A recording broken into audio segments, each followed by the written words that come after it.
The sound of the final buzzer means it's hangover time. So grab a drink and join your host, Alphonse Sidney, for a Miami Heat Beat post-game show.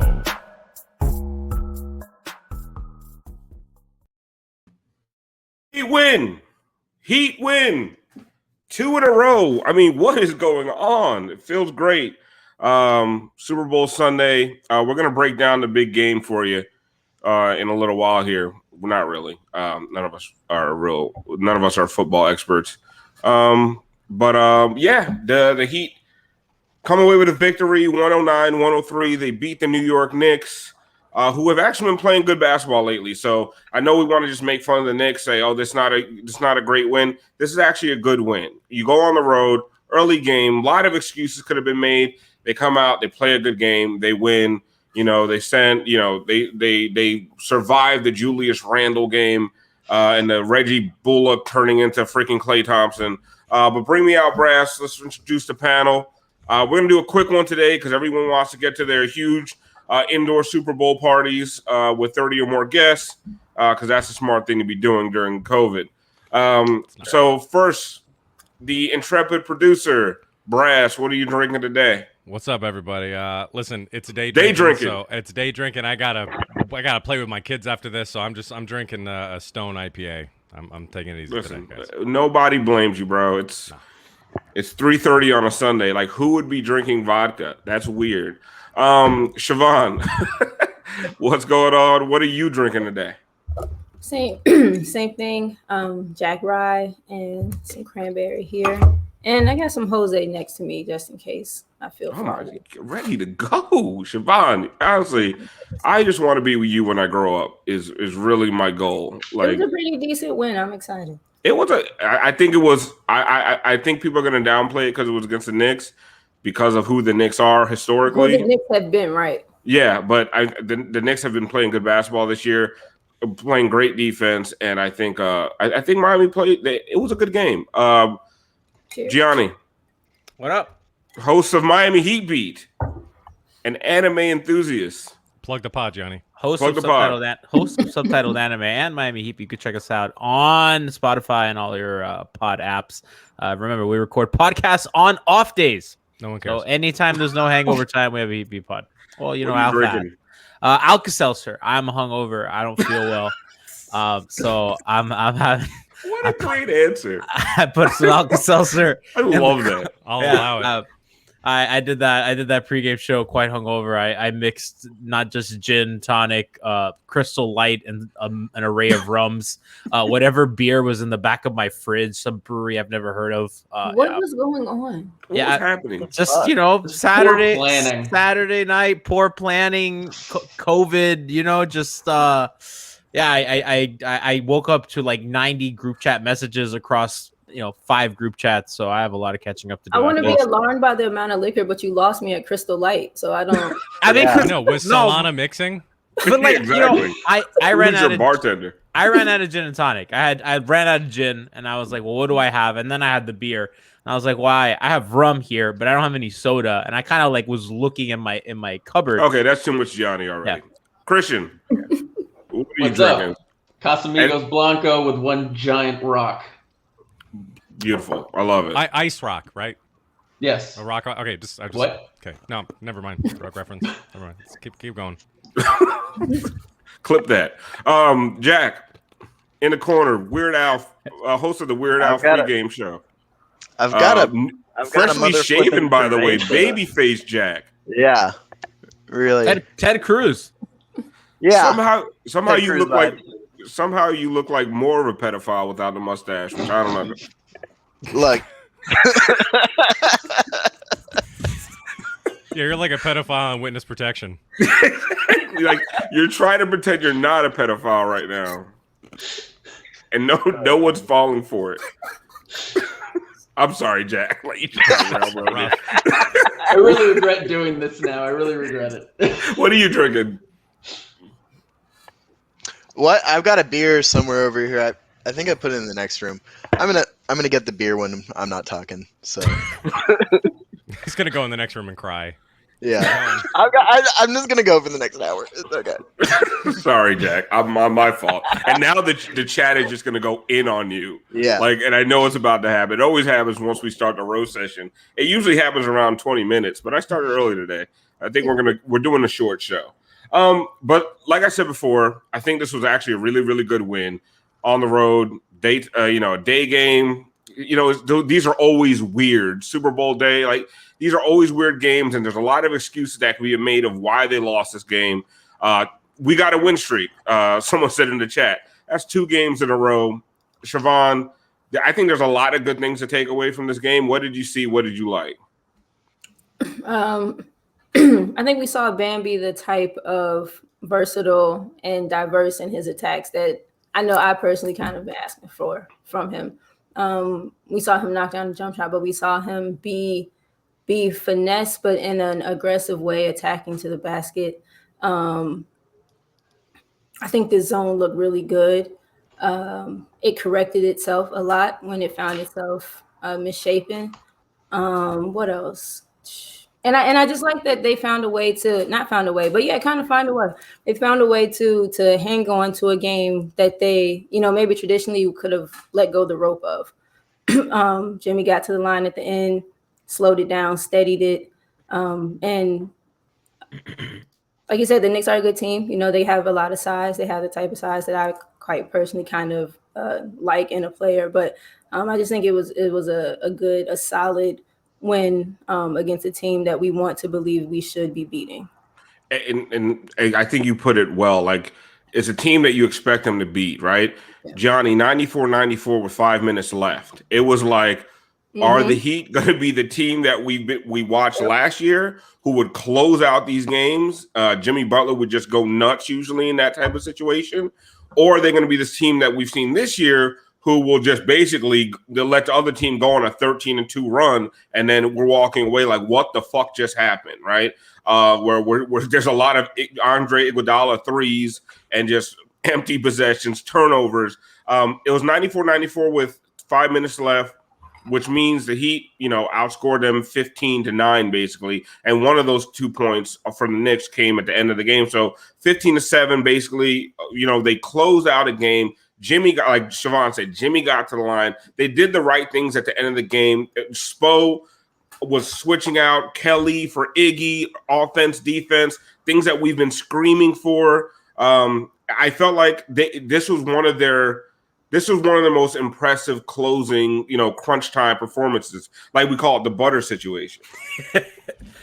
They look good, and I think defensively they were pretty solid the whole game. And I think that Julius Randle shot an absurd percent. The butter zone.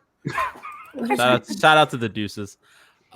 They played good defense, I thought, all night. I think that they have to shore up the rotations on the corner threes like that. I think when Jimmy was in that spot, as the help man off to the corner, I thought it looked a lot better, which they did more of in the second half. He's an amazing help defender. I think having him off ball is going to be a long-term thing. I thought the trapping was interesting. I thought they only really got burned by it once when that Taj Gibson kind of short rolled to Mitchell Robinson cutting in. But I thought the defense was really solid the whole game. And the Knicks have the 7th ranked defense in the league. And I thought the Heat were doing a pretty good job of scoring and kind of getting when they wanted. Even though Jimmy didn't really have a good shooting game, you could tell that he was getting into the paint, to the defense, everything Siobhan said, absolutely right. And they closed with Duncan today. And I thought that after that game that they lost against the Wizards and they kept Duncan on the bench, which was kind of weird. And they played that weird. Yeah. He's been closing lately. And I think that that's really good for them. And I think that they finally got to a place where they know how to play Tyler and Duncan together again, which to me, that's the long-term takeaway of today. Christian, like Gianni was saying, they closed with Duncan, which was good to see, right? Because even when Duncan isn't hitting shots, he makes the offense better. You've been talking about it a lot. I think there's a lot of misconceptions about Tiff, Siobhan, and I, and others on this show have said that you don't pay Duncan next year because $20 million for a guy who is literally your 4th or 5th best player is a tough pill to swallow. But none of us has said that Duncan stinks or Duncan doesn't belong on the floor. Duncan belongs on the floor just because he makes the offense run better. And we saw this team execute at the end of the game like we haven't seen them recently, because instead of Duncan out there, there's been a lot of Iguodala, and Iggy and Kelly together. And it's just been really, really like disjointed and weird. But they were able to run their normal offense because Duncan was out there. Yeah, no. I mean, obviously, I think the biggest concern that you have with the roster makeup that they have right now is, and it's something that I've pointed out to frequently on Twitter, is we now have a pretty large sample going back to last year of Duncan and Tyler together. And the defense is not good when they're horrendous. Together. It's horrendous. I was trying to be gentle, but like it's not good. Obviously, the offense is pretty strong, but it's not compensating for how bad the defense is. So that's where your concern is. Tonight, I got pretty worried because at the 9-minute mark, Spo went with Vincent Hero Robinson in a one-possession game. And I immediately panicked. But they immediately went into a zone defensively, and they got away with it. Like, they eventually went away with it. I think the Knicks actually tied the game, and then Spo called a timeout, and then he brought Jimmy back in the game. But that is where the concern lies in terms of paying Duncan long-term, is if Tyler's still going to be on the roster, playing those two together has proven to be a bit of an issue, like in terms of winning basketball games. I mean, absolutely. Tonight it looked good, but like you said, the larger sample size says it's not a good. It's not a good defensive duo to put on the floor. But, when you can do offense, defense, and bring in a guy like Iggy, and you're surrounding those two guys, Jack, with Jimmy, Bam, and Iguodala, and then you have those two shooters, Tyler and Duncan, out there, like that's a formidable lineup. But one of the things I saw they were getting away with a lot is they had Iguodala on Mitchell Robinson. Not every team is going to present that kind of opportunity to have Iggy out there guarding a guy like Mitchell Robinson, who's so limited offensively, where you don't have to so much worry about that size issue. So, I mean, like going forward, if Goran's out for a long time, is this the closing lineup do you want to see with Spo switching, or just something else that you want to see Spo go to? I think for now, like with the current roster construction, this is probably the right closing lineup. I think you got it hit the nail on the head with they did well against the Knicks, and the Knicks aren't scrubs. They're better than they've been. I think the Tibbs Knicks look pretty good. They're a legit team to contend with, but I think this is, if you're going to look at this positively, I think it was a good win, not a great win. You kind of hope they're building themselves back up, right? Like they look better than they did in the Wizards game, I think. They're playing a better team. I think they're slowly starting to figure things out. I think they still have a ton of problems. Like you said, like a player better than Mitchell Robinson on offense would have made them pay for something like that. And they have better teams coming up that are going to make them pay, that the zone's going to be less effective against.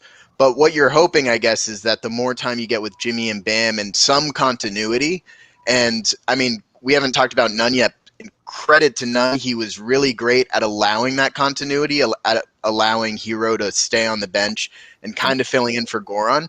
He's been really good, and that's super important for them. So what you hope is that they can kind of build on this and continue to kind of claw their way back to some semblance of what they were last year, because I still don't think they're there yet. Well, I think that's what we're like looking for, right? Them getting better incrementally, because like at this point, expecting them to go on a 7-8 game winning streak is kind of pie in the sky, or expecting them to blow out a team like the Knicks. They're not that team right now. They haven't shown that kind of consistency. So for Heat fans to expect a blowout in a 1 p.m. Sunday afternoon game is just it's kind of. What team have you been watching all year? So, like you said, Jack, them getting incrementally better one game at a time is the kind of thing that starts rolling together and starts win streaks. And winning 3 out of 4 or 4 out of 6 is a kind of thing that this team needs to get going. And I think the move to Tyler at the bench has been, Siobhan, I'll ask you, like, I think we've been screaming that he's not a point guard. You guys are laughing. I'm not reading the chat. I see some good Jack jokes. I'm going to go back. I think that's Jack come back looking like Andy Moore. That's great. That is really great. But Siobhan, we've been screaming that Tyler is not a point guard. You put Tyler on the bench, he gets to do what he does best. 16 points tonight on 7 of 13 shooting, 6 rebounds, 4 assists. He just came out there and just played loose. Yeah, it's what I was talking about the other day, and it alludes to what G was talking about earlier, right? He's not a starting caliber point guard. And he's not good enough, as a defender to mask that, right? So when you start him and Duncan against other starting NBA offenses, you're taking other teams' best shot immediately with 2 subpar defenders. So what moving him does, Kendrick's not that great of a defender, but he gives you just a little bit more maybe grit. I don't know. But what moving Tyler does is it makes that hit defensively a little less, and it steadies your offense. Maybe you don't get that same big hit in the beginning, right? But you're able to have a steadier, more consistent flow of some income of points. Kendrick Nunn giving you 16. And that's fantastic. Like, he's giving you stuff too, and he's doing it calmly. Like, it's a much calmer presence. I think guys are finding they have more space. I feel like probably more mental space too. You don't have to worry about, like, guys got to get their shots to get going, to get momentum. No, when you stagger them, you kind of build in the space in other lineups for those guys to be more potent in what it is that they're able to do and what they give us more naturally. And G, I know you like me are not the biggest Nunn fan, but if he can come in and give you, let's not say 16 points every night, but double-digit scoring, like this is one of those games that we were used to last year with 6 guys in with 6 guys in double digits, right? I think that's always like the key to their success, like spreading out the scoring. Like, you don't want, not that you don't want a 30-point scorer, but you don't want, Jimmy out here scoring 38 at the expense of the entire offense. Like, it just felt like it flowed right. But here's the thing: you need Kendrick Nunn to be a reasonable facsimile of Goran Dragic. Yep. And do you want to rely on that a lot going forward? No, I mean, for me, the thing with Kendrick is that if the pull-up is falling, then he's playable. And when his jumper is not falling, he's pretty useless because teams really lay off of him. They really, because he's quick. He has a really fast first step. He's like sneaky, like athletic. Like every time he dunks, it's kind of a surprise. He's really I never think he's going to make it. It's like, and he always like, that little left hand jab, like that shit comes fast, dude. So he's athletic. His signature one, right? At the corner of the rim. Yes. That somehow he gets over like 7-footers. That's just kind of crazy. Like low key, like he goes at dudes. Like he goes at dudes. I tweeted the other day. I wish that Bam had that aggression. Could you imagine? Yeah. Oh, I know. Yeah. I mean, we saw it a few times. Like Bam put his head down and go to the rim, and like sometimes it's finesse though. Yeah, it's still hesitation. It's not bully ball. And I'm like, dude, get that big ass shoulder in front of that Dwight Howard shoulder, put it in front of somebody and just go to the rack. But I'm not going to complain about Bam, but these things still drive me crazy. Yeah. That's part of like building back though. Like if you want like steady progression, I do think he has it's been a consistent improvement even in aggression. Yep. So like, I think we all want it to come along faster. I want it to come along faster, but like, I think slowly he is hesitating less. He is getting more aggressive, and he's going to get there. It's just kind of we're impatient right now, and they don't really have a lot of time to waste. Did you hit me with a Biden slogan? Did you say "Build Back Better"? 5150. Thank you, Mansion. Speaking of Build Back Better, we had a Butters situation, which Build Back Better. Build Back Butter. Yep. Brass, do you have anything for that Butter situation? Yeah, we got some audio here, so we're gonna listen to this. Good awareness too. They call it a Butter situation. 5 seconds or less. You've got to know the shot clock's winding down. Bam sees the clock, faces up, knocks down that mid-range Jimmy. That was from 20 feet. 21 points, 9 rebounds for Bam Adebayo. John, why do they call that a Butter situation? Well, they call it Butter because you got to butter your bread. I don't know what to call it. It's a slippery situation. How about that? Quit making me hungry on Super Bowl Sunday. Butter. What the? Yo, Great job, Brett. Reid. Reid, that was a dick move, by the way. No, it was a great move. Reid is on fire. I was this year. listening to the Knicks stream. I had no idea what was happening. Y'all You didn't hear? Oh my god! It was a dick move by Reid because he knew he had nothing for it. I guess he's probably sick of the same shit we are. Right. With the Does this mean Crotty's out the door? He doesn't. I like Reid's low key, like he's irritable, and he's showing it more and more. I think he's always been kind of this way. I think it was a lot more subtle with Tony. He had more patience for Tony, but I think with Crotty, it's breaking. Not for nothing, Eric would fucking kill it on the show. He would. He would be slandering everybody. Did you see He'd how fit right in? Did you see how He's Eric a bit of a went savage this year, man. He went at Tibbs for the mask. He's like, I think he's gonna get fitted for a bigger mask. I was like, at the same time, did you see all the different ways that Tibbs was wearing the mask wrong? Oh god! Oh my god, dude. In New York City, that's a super spreader waiting to happen, Dude, like if your nose is out of the mask, what the fuck is the point? Like it looks crumpled. I don't know how he had his mask too small and crumpled. It was weird. He just looked like, honestly, he just looks not put together well. He doesn't look like clean. He looks like this guy. No, he's not that smooth baby face. That's me in like 20 years. Yeah. that's me after 20 years of G. Wait, hold the fuck up. Put that back I up, didn't bro. like Someone cut Chris Hansen in half. Oh my god, that's good. That's good stuff. But yeah, honestly, he has never looked more like Despicable Me Gru more than he did tonight. Like he's going down, he's going to the shitter. Like Reid kept calling him out for his mask. Reid is on some other shit this year, man. Can we please start the Reid All-Star pitch? Like, can we send him to Atlanta and just let him be on the Cavs? Let him just roast the rest of the league the way that he talks about it. Please, I'm in favor. Is he working on stand-up material? Like, what's going on here? He's working on his post-NBA career. Like he just fucking got tenure. Like, they cannot even find. Should we set him up with Joey to maybe get like an improv like debut? Like, I'm sure that Joey can help him out with that. I feel like he's auditioning for the inside the NBA job.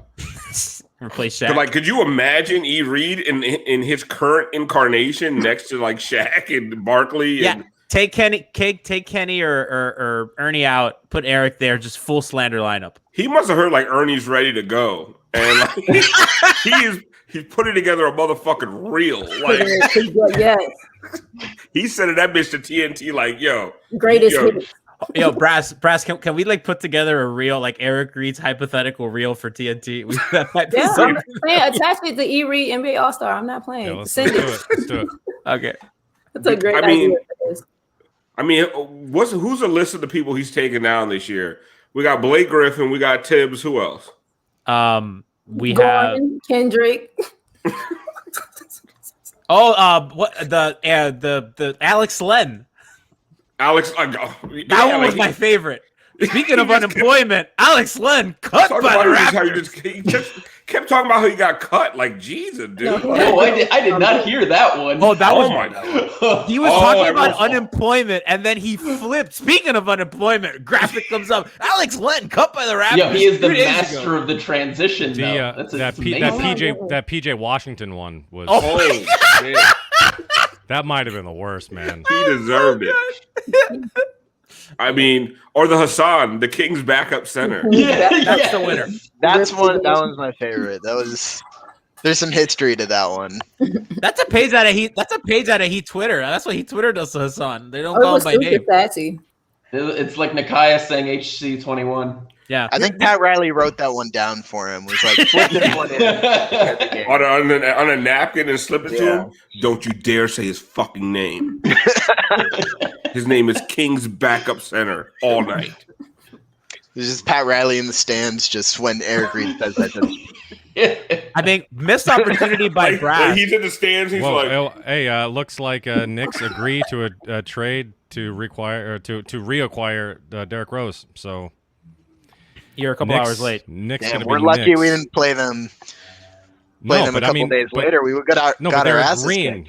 We played them agreeing Tuesday. to it though. We played them again on Tuesday, so we'll see Derrick Rose. That's actually interesting because that only cost. Oh my God, Eric Reid roasting Derrick Rose. Holy shit! He might bring up the rape case on Tuesday. I mean, Eric Reid is on his shit. He might bring up the rape case on Tuesday. Fingers crossed, baby. That'd be wild. I don't know if he wants to throw stones. No. He's too close. He's gonna be like Derrick Someone Rose. on the Knicks broadcast, I think, brought up one of those guys is like pass. I want to say it was Kendrick. Like they were talking about him out of school. Good. Dude was like got into a little trouble off the court. Oh, and then you just signed Derrick Rose. All right, let's make sure. Make sure we keep that same energy. Yep. That's all I'm asking. I swear it was Kendrick. I could be wrong. But just keep that same energy. Because Eric Reid's going to be like, Derrick Rose drives to the hole with no consent. I do expect it to be more like a Blake Griffin style, like, oh, how the mighty have fallen. Yeah. Like, Derrick Rose, once an MVP of the league, now not even good enough to play for the Detroit Pistons. The rose that grew out of concrete back in New York. Something like that is honestly exactly something you would say. Back in New York, the rose that grew out of concrete. It's the rose in Brooklyn. I mean, he only went for a second-round pick and Dennis Smith Jr. that nobody wants, which kind of makes for an interesting trade market for sellers. So, like teams like the Kings, the Magic, the Bulls that are going to be selling off for parts. I think that sets a really interesting market. That it's just a second-round pick and a guy that nobody wanted. I'm surprised G didn't latch on to my going to the hole with no consent joke. I didn't know if I was allowed to laugh at it. I think you didn't feel good about that one. I was like, I think it's funny, but I was like, I don't think it's appropriate to laugh. But I was like, but Siobhan kind of laughed, so I was like, that made me feel a little. So I wasn't sure, huh? I can laugh at it. You can laugh at it, yeah. So I was like, I'm not. I'm gonna sit over here. I know I choked. I'm gonna bench myself. Christian took his face out of the picture. He did. Yeah. Well, speaking of slander, Jack tried to change the subject. Yeah. Trying to move it along. And then I came back to it again to make everyone uncomfortable a second We're just going to sit with this now. I did. If you guys haven't noted, it's something I love to do. Like I just like everyone getting uncomfortable. Well, there was actually a really good one in the chat. Miami Heat UK called him the Great Wall of Wankside, which, he's British. That's great. Wow, read this morning. Jesus Christ. Oh, man. The Derrick Rose slander will be hot and heavy on Tuesday. Does all this good feeling go away if they lose Tuesday? 100%. Jack said it best on the pregame. He's like, if they don't put together like an 8-2 stretch, a 9-1 stretch, like this is for nothing. Like they can't. We're done with excuses. Like they got to string together a lot of wins now and get back to 500, especially with this hard schedule. Like they dug themselves into this hole and they got to overperform to get themselves out. It's like if they don't win Tuesday, then they like. You didn't expect this team to adjust to what you can't adjust on the fly. Like you got to be able to consistently beat bad teams. Every win is good. Every win is sacred at this point. But and sure, the Knicks have played better than in years past right now. But still, exactly, they're still the Knicks. So for people saying, "Oh, well, we can't make this," they were a good team, but at the same time, if we would have lost today, you would have been like, "It's the fucking Knicks." You lost to the fucking Knicks. So if you're going to have that reaction, maybe it's not that great of a win is all I'm saying. It's not a good win, but it is a good win. No, I think it's a win that they needed. It's a necessary win, and I think there are things that they are building, but yeah, they have a hard stretch coming up. They have to at least win the games that they're supposed to win, and then hopefully win at least like one or two of the games that they're maybe not supposed to win. It is incredible, though, with the coverage of the Knicks because, they're still not a very good team. What is their record? They're 11-14. Their next 5 games is nuts. It's the Knicks, Houston, Utah, the Clippers, Golden State. Yeah, so they need that Knicks win because if they don't fucking beat the Knicks, But Alf said this a couple weeks ago. Like, if you didn't know any better, the way everyone talks about the Knicks right now, you think like, oh man, they must be really good. They must be like, I don't know, like a 4 seed or something like above that. 500. And they're not. Cleveland like, the this same. Is barely. This wouldn't even hit the refrigerator of like Cleveland- parents of other teams. Cleveland has been the same. The coverage has been the same. completely different. I think Cleveland's completely different. I think 'cause they have Cleveland's really better. good young player, but they have really good young stars that are going to get a lot better. This Knicks team, I'm encouraged by them, but like it's not like, I don't know. I don't think it's the same as like Sexland and like Jared Allen Yeah. and like Okoro. Like they all look really good and they look like good building blocks for a franchise. All these young, all these young guys coming into their own. Barely scored today. Yeah, Randall is not on a rookie contract. So yeah, all these young guys getting better in Cleveland is a lot better feeling than your host, you riding on a hot Julius Randle contract year. If Obi Toppin was doing this, we would probably exactly. Yeah, it would be different if Obi Toppin. Obi Toppin. That's a fun. It's a funny name. What was RJ's numbers today? He had like 0 in late in the third or something nuts. But you know what? He's still Obi Toppin. Did RJ Barrett play today? He put 3 points in 19 minutes, 1 for 6 from the field, 2 rebounds, 0 assists, 1 steal, 1 turnover. He sucks. That's what I'm saying. If Colin Sexton was on the floor, I would know Colin Sexton's on the floor. Exactly. Yeah. How many times did Eric Reid confuse Alfred Payton for RJ Barrett? Oh, I don't want to say it. So it was a lot. They don't look alike. Like I'm surprised that he didn't confuse him all. for Reggie Bullock just because of the funny hair situation. I thought that was going to be the mistake he made. I was off guard by the mistake Eric ended up making. So the Knicks broadcast kept saying Reggie Bullock, really emphasizing. Yeah. So did the Heat broadcast. I noticed that too. So and I was guess just like, "That's weird." I mean, there must have been some. that was a note. Yeah. A note, like a memo to broadcasters. It's Bullock, not Bullock. Because every time they said Bullock, I was like, "What? Like, what?" Do you, Tony, Eric also called Tony Brothers Tony Butler today. Oh, that was funny.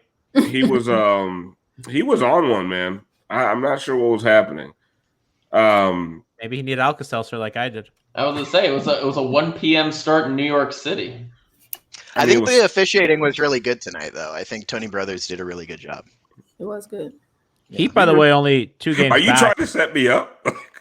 What? Like, are you trying to get me going?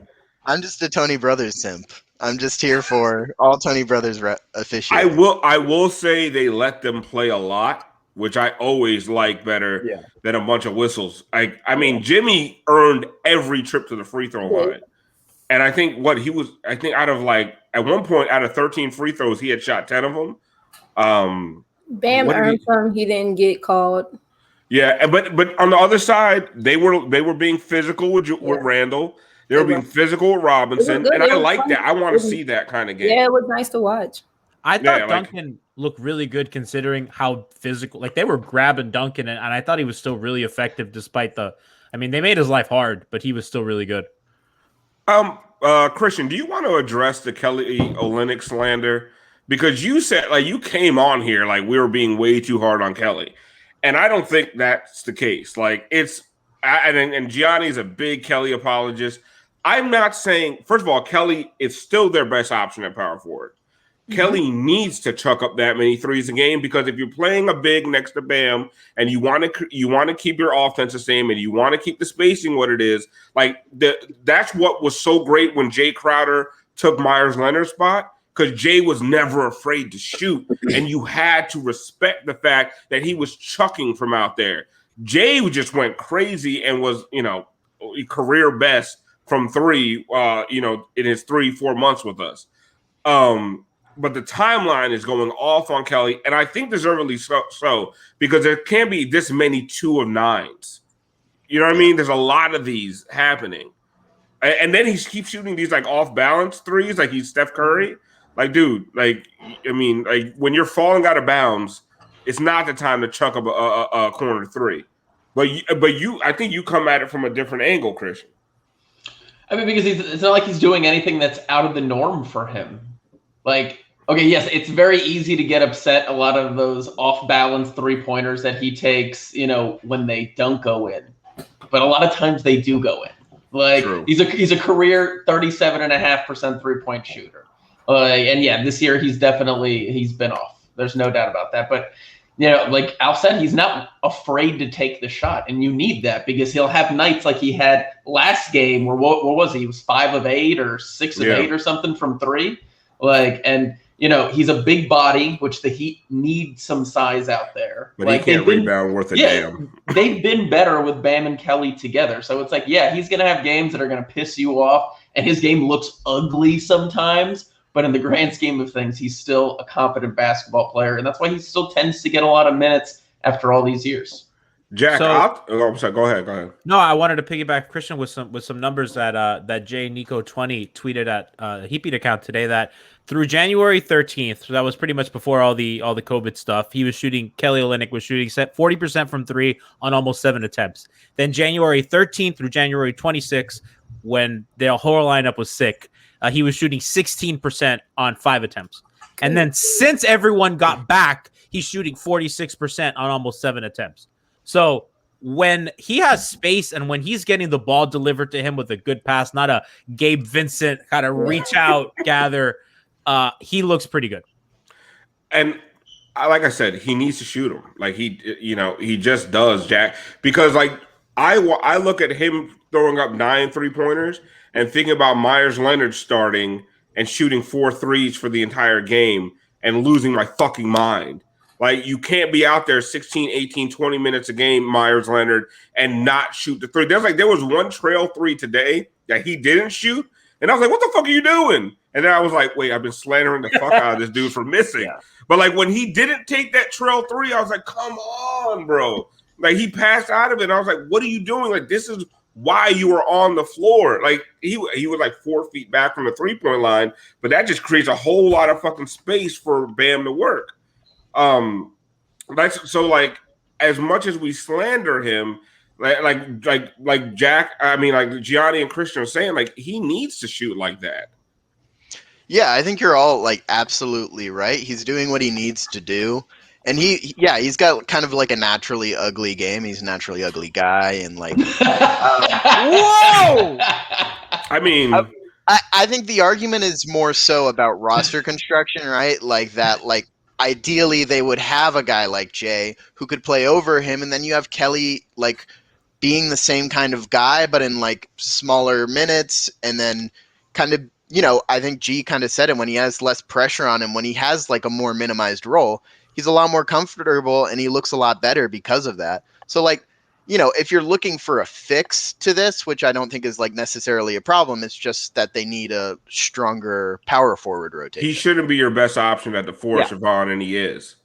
He isn't, or he is your best option, and he shouldn't be. Because KZ Hive has disappeared. Yeah, I was a KC supporter, but you gotta be objective. You gotta be real. I don't know who had the point a little minute ago about Kelly's spacing above the break being an underrated point, and I think that's really that is an underrated point. That's a different type of spacing that also allows you to fill the other spaces, i.e. the corner, the other wing, the other corner, and that makes a longer closeout. And so when we're still moving, or when he doesn't have that, that's a more distance to cover, and that helps weaken defense. So I think that's a good point too. He can be a more active screener up there too, because like Duncan's always relocating. So like when you're parked in the corner, like you're really not involved in any screen action. And because he's a shooter and because he's a really good roller and finisher, like he's a dual threat. So the screen is a lot tougher to defend.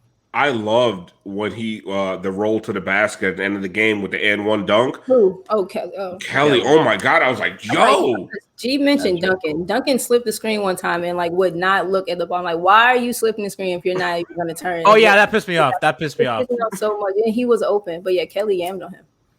Yeah, I thought I was like, more of that. Like the Kelly, like there's no Kelly keepers this year.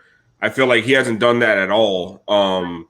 But I also think the emergence of Bam has limited his role as far as creating offense, handling the ball, being a distributor. Like Bam is just so much better at it. Like he's just taken so many of those possessions away from Kelly. And like, what are you going to complain about that? I mean, hot take Harry would. But like at some point, it's like you got to let Bam be Bam. Okay, so I kind of want to close this out because I want to get ready for the Super Bowl. because I've been paying attention to the NFL so much this season that I had no idea before like 2 weeks ago that Tom Brady even had a chance of being in the Super Bowl. That's how much I give a shit. So I want to get everyone's Super Bowl predictions. We're going to do that show, Gianni, and I know it kind of makes you sick. I like it. But we're doing it. I like so, Siobhan, I'll start with you. Your Super Bowl prediction. Who's going to win? And if you want to do a score, go ahead. I got Kansas City because my family is Kansas City fans. Shout out to them. I got Kansas City and Pat. I don't really know if I have a score. I'm going to be audacious and say by 2 scores.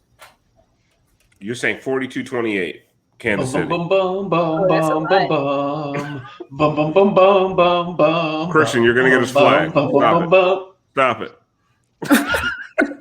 DMCA. Gianni. Yo. Super Bowl prediction. Wait. First, I want your Tom Brady take. Yeah. So I think that if Tom give Brady, us all of your Brady takes. Yeah, all your Brady takes. Ooh. From the chat. So Tom has not been very great this year, especially in the playoffs. Like he got his ass kicked by Aaron Rodgers and still somehow won, which is just whatever. But I think Tom winning, not just from it's just funny that he would win, not really having a good season. And the fact that like he's a noted cheater, I think adds to a level like him winning makes Twitter mad, right? Like only certain types of people like him, and most of our timelines hate him. So by Brady winning, it makes everyone mad, and it really emboldens cheaters, and I find that funny. But he's gonna get his ass kicked by Mahomes because Mahomes is one of the best fucking quarterbacks I've ever seen in my life. That dude's awesome. Yeah. All right, so you got Kansas City. That was a I don't have the money line though. That was a it good was like take. really weird. Like his first good take was a football take. I agree with all that. So Kansas City's -3.5. I think they're gonna win comfortably. Like they're gonna. Also, you need to take a clipper and do something. I need all of this. You're eating your mustache right now. I am too. Look at this hair. No, come on. But, I have a lot going on over here. Yeah, this is COVID central. But you don't need a barber to like do this part. And then clip that up. I'm fostering. Like it's like it's giving me anxiety. Yeah. Like half of your mustache is in your mouth while you're talking. I thought of paying my barber $100 to get a COVID test in the morning on a day that he had off so he can cut me. I can't live like this anymore. I have a barber who has his own spot in his garage, by the way. That's where I go. Would he COVID test in the morning? No, he doesn't have. It's him and one other person. Anyway. I don't want to kill my mother. She's old. Well, that's sweet. We've once again we spent way too much time on Gianni. Christian. Chiefs by 7. Love it. 48-41. Jack. Yes, take the over. I mean, I think Mahomes is like the GOAT. I think Brady, I'm fucking sick of seeing these graphics. Like all of these like content outlets that have nothing better to write are like, is Tom Brady the greatest athlete in any sport of all time? And then the picture today was like in the background was Michael Jordan and Serena Williams and like Simone Biles and Michael Phelps. And it's like Tiger Woods. And it's like all of those guys are better than the guys. I think like the idea of athlete, sometimes I'm like, what the fuck are y'all talking? Have you seen Tom Brady's combine? Like I might be able to beat him in a foot race. Like what are we doing? Like greatest athlete of all time? Like I don't know. Maybe greatest competitor. Yeah, it's like whatever, man. He's there probably also was a lack of soccer players in that thing. But also just individual sports. Like how are you going to say that? I know it's a different measurement, but how are you going to like put him above a guy like, I don't know, like Serena Williams or Michael Phelps or Roger Federer, who are like the way they win is literally that they are better than the person on the other side or like in the pool with them. Tom Brady, like half the time he wins is because like Gronk's fucking big. Their kicker has like an amazing like, and it's like he's not even on the. Exactly. If you're not in bounds when you win the game, then you don't have an argument. Impact on the win or the loss. I fucking agree. I mean, win-loss for QBs is the dumbest fucking record. Like it's just, but honestly, because football is so fucking stupid. And like the analysis of it is like still stuck in the Stone Age. I do like the fact that if Tom Brady wins, there's going to be this big thing about how Belichick is a piece of shit coach and he was all Brady. And I do enjoy that. But it's honestly, it's like two different MAGA guys. Like, which one do I root for? Like, fuck them both. But I do like the fact that if Tom wins, Belichick is seen forever as like, oh, you were just a product of Brady. And I think Brady, just by virtue of getting here, has like killed that perception, which I still think is wrong. Because like G said, he just got his ass kicked. The team's really good around him. Like, he just got his ass kicked by Aaron Rodgers, head to head, which I love the QB head to head thing. Like, it's so stupid. Shout out to Spoon. Dumb. Magical QB world. Shout out to Spoon. Brass, what is my take, I think Kansas City wins 32-21. I don't even know if that's like a good football score. Like, it's really dumb. You gave two different scores, but Kansas City won both. No, I was just giving other people's scores to them. Oh, I got you. Like 48-20. I said 48 to some. I don't know. 44-28. 42-28 for Siobhan. Because she said by two scores. Can we do prop bets? Can we do like funny prop bets that I've pulled up when Brass gives his prediction? Go ahead. No, Brass. After Brass. Go ahead. Fucking taking over the show over here. Yeah, I know. Jesus, you know how he does, man. I was asking. He's lucky. Like I don't fucking. I didn't kind of even feel like doing the show. I thought I was good today. I don't know about the score. I think Kansas City wins by 9 points. That's my. I thought I was good today. 31-22. I just can't believe people are rooting for Brady. It's gross. Well, and nationally, I would love to see a list of the people that are rooting for Brady, or talk about Brady as like, oh, he's the GOAT, the best ever. Karate. But those are the same people that will, if he loses, those are the same people that slander LeBron for all of his finals losses. Oh yeah, karate. Capital Storm. So I want to see the mental gymnastics they take after that. Have you seen how long he kisses his kids on the mouth? Oh, he doesn't deserve anything good. It's really nasty. Disgusting. But that was a really. I knew that was fucking coming, man.